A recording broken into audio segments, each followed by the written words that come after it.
Hello प्यारे बच्चों, मैं सुधा स्वागत करती हूँ आप सबका आपके अपने चैनल तैयारी ऑनलाइन में। आज के इस वीडियो में हम सॉल्व करने वाले हैं आंकलन कार्यपत्रक 5 और ये आंकलन कार्यपत्रक 18 सितंबर 2021 का है, क्लास 10th का है और आज का हमारा जो विषय है वह हिंदी है।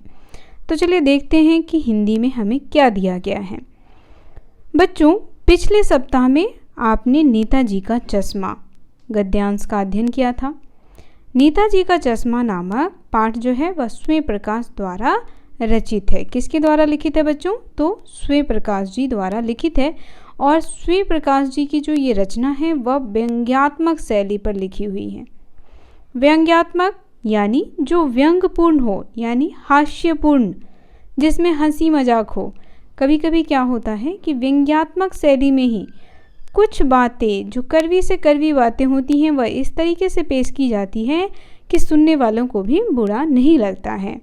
तो यहाँ पे यह कहा जा रहा है कि इस कहानी में व्यंग्यात्मक शैली में बहुत ही मार्मिक मुद्दे को उठाया गया है।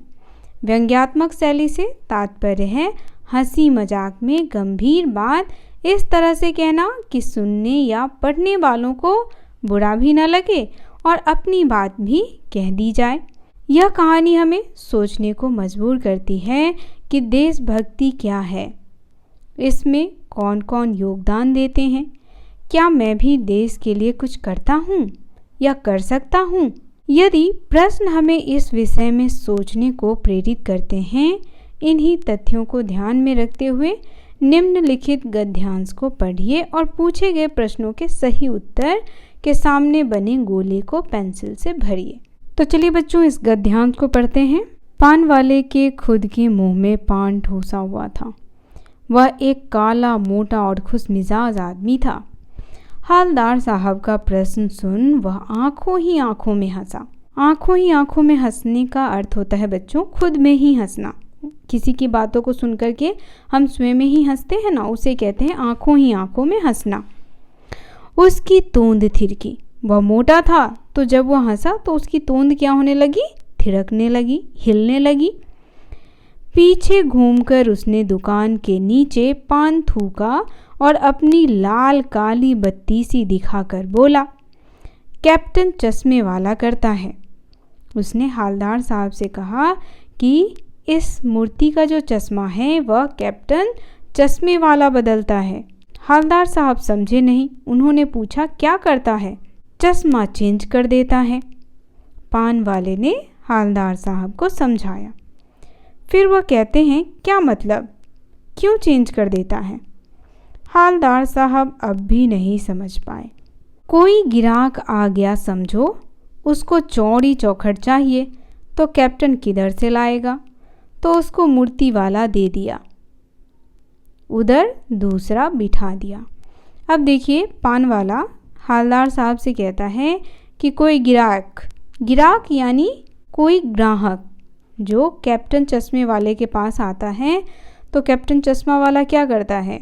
अगर उसे उसी मूर्ति पर लगी हुई फ्रेम पसंद आ जाती है तो कैप्टन चश्मा वाला उस फ्रेम को उतार करके उस ग्राहक को दे देता है और फिर एक नया फ्रेम नेताजी की मूर्ति पर लगा देता है। इस प्रकार वह समझाता है। अब देखिए, अब हवलदार साहब को बात कुछ कुछ समझ में आई। एक चश्मे वाला है जिसका नाम कैप्टन है। नेताजी की बगैर चश्मे वाली मूर्ति बुरी लगती है, बल्कि आहत करती है, मानो चश्मे के बगैर नेताजी को असुविधा हो रही हो। अब हवलदार साहब को पूरी बात समझ में आ गई। क्या समझ में आ गई बच्चों? कि वो जो चश्मा वाला है उसका नाम है कैप्टन। वह क्या करता है? वह नेताजी की मूर्ति पर चश्मा जो है वह बदलता रहता है। ऐसा इसलिए करता है क्योंकि वह चश्मा बेचता है और जो भी ग्राहक आता है उसे अगर वही चश्मा चाहिए होता है तो वह उसको उतार करके दे देता है और मूर्ति पर फिर एक चश्मा लगा देता है। ऐसा वह इसलिए करता है क्योंकि नेताजी की मूर्ति जो है वह बगैर चश्मे की बनी होती है और बगैर चश्मे की उनकी मूर्ति अच्छी नहीं लगती है। उनके सम्मान में वह एक चश्मा उनको लगा देता है। इसीलिए वह अपनी छोटी सी दुकान में उपलब्ध गिने चुने फ्रेमों में से एक नेताजी की मूर्ति पर फिट कर देता है। लेकिन जब कोई ग्राहक आता है और उसे वैसे ही फ्रेम की दरकार होती है जैसा मूर्ति पर लगा है, तो कैप्टन चश्मे वाला मूर्ति पर लगा फ्रेम संभवतः नेताजी से क्षमा मांगते हुए लाकर ग्राहक को दे देता है और बाद में नेताजी को दूसरा फ्रेम लौटा देता है। वाह भाई, खूब, क्या आइडिया है। लेकिन भाई, एक बात अभी भी समझ में नहीं आई। हालदार साहब ने पान वाले से फिर पूछा, नेताजी का ओरिजिनल चश्मा कहाँ है? अब देखिए, ये सारी बात होने के बाद हालदार साहब फिर पान वाले से पूछते हैं, भाई ये बताओ कि जब नेताजी की मूर्ति बनी तो उस समय चश्मा तो लगाया गया होगा, तो वह चश्मा कहाँ है? और कहानी में हमने क्या पढ़ा था कि मास्टर जो है वह जल्दबाजी में नेताजी का चश्मा बनाया ही नहीं, बिना चश्मे की ही मूर्ति लगा दी। चलिए अब देखते हैं प्रश्नों को। पहला प्रश्न हमारा है, नेताजी का चश्मा नामक पाठ किस शैली में है? तो बच्चों, हमने अभी पढ़ा कि यह पाठ जो है वह व्यंग्यात्मक शैली में है। आपको क्या करना है, यहाँ पर जो सर्कल दिया हुआ है इसको फिल कर देना है। दूसरा प्रश्न हमारा है, यह कहानी हमें सोचने को मजबूर करती है। क्या सोचने को मजबूर करती है? तो पहला ऑप्शन कह रहा है अपने बारे में, दूसरा राजभक्ति के बारे में, तीसरा देशभक्ति के बारे में और चौथा ऑप्शन है समाज के बारे में। तो बच्चों, यह जो कहानी है यह हमें सोचने को मजबूर करती है देशभक्ति के बारे में।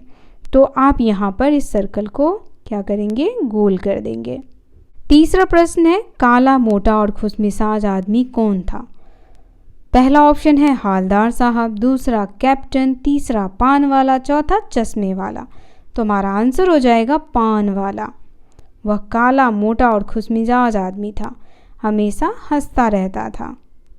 चौथा प्रश्न हमारा है, इस पाठ में हमें किस विषय में सोचने की प्रेरणा मिलती है? पहला ऑप्शन है, क्या नेता देश के लिए कुछ करते हैं? दूसरा, क्या कैप्टन देश के लिए कुछ करता है? तीसरा, क्या सैनिक देश के लिए कुछ करते हैं? और चौथा ऑप्शन है, क्या मैं देश के लिए कुछ करता हूँ? तो इसका आंसर हो जाएगा, क्या मैं देश के लिए कुछ करता हूँ।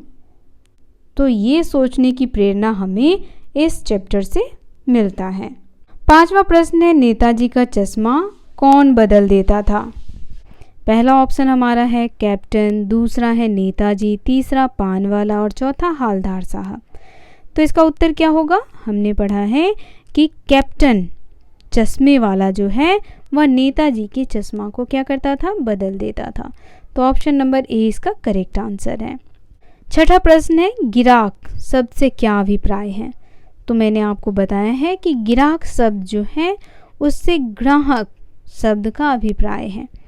तो यहाँ चार ऑप्शन है, पहला है गिरने वाला, दूसरा ग्राहक, तीसरा दुकानदार और चौथा ग्राहक। तो हमारा आंसर हो जाएगा ग्राहक। Option number B is a correct answer. सातवां प्रश्न है, हालदार साहब का प्रश्न सुनकर पान वाले की क्या प्रतिक्रिया थी?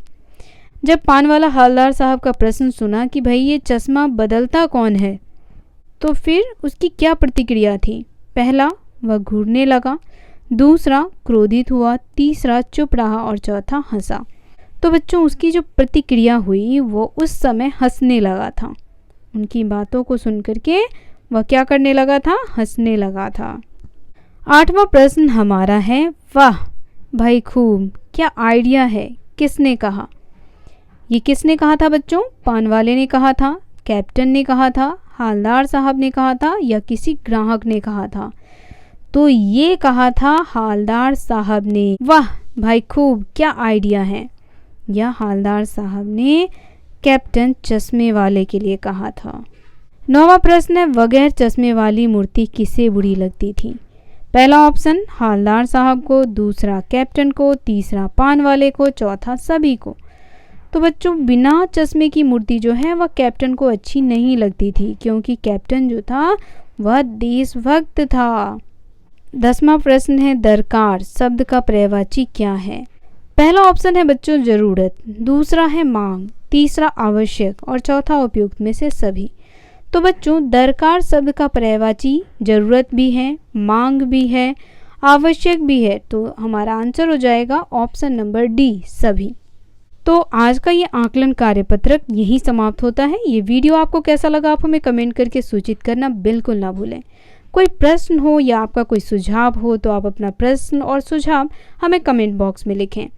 तो मिलते हैं बच्चों अगले आकलन कार्यपत्रक में, तब तक के लिए आप सभी का धन्यवाद।